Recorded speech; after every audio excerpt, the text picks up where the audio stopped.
ये चीज़ कर सकते हो 5 मिनट तक या 2 मिनट तक, जितना भी आपके पास समय हो।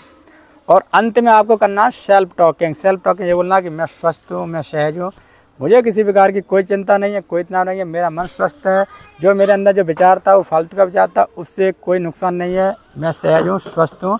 जब आप इस प्रकार अपने आप पर फोकस करते हो तो निश्चित तौर पर आपका जो पैनिक अटैक है तुरंत ब्रेक होता है और आप अपने जो एक भाव था विचार का उससे बाहर निकल जाते हो और आप रिलैक्स फील करते हो, क्योंकि उसकी अवधि 90 सेकंड की होती है। 90 सेकंड आपने इस विचार को संभाल लिया तो आप पैनिक अटैक को रोकने में कामयाब हो जाएंगे। आप प्रयोग करके देखिए, आपको बहुत अधिक इसमें लाभ मिलेगा।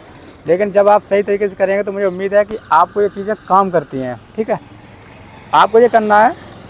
तो ये मैंने जानकारी दी है आपको पैनिक अटैक रोकने के लिए, तो ये मुझे उम्मीद है कि आपको पसंद आएगी। आप इस वीडियो को सेव कर लें और इस वीडियो को शेयर करें ताकि ज़्यादा से ज़्यादा लोग जो एंजाइटी से जूझ रहे हैं उनको लाभ हो सके, और लोगों को बताइए, उनकी हेल्प कीजिए। मैं भी आप लोगों की करता हूँ, आप औरों की कीजिए, मेरे बारे में बताइए।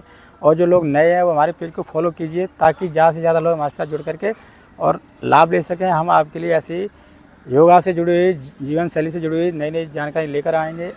और आपको किसी प्रकार की कोई बीमारी है, कमर दर्द है, साइट का है, बीपी की समस्या है, और भी कोई समस्या है तो आप मुझे कमेंट कीजिए, हम उस पर आपके लिए वीडियो बनाएंगे और आपको जानकारी देंगे। उम्मीद करता हूँ कि आप सब स्वस्थ एवं सुखी रहेंगे।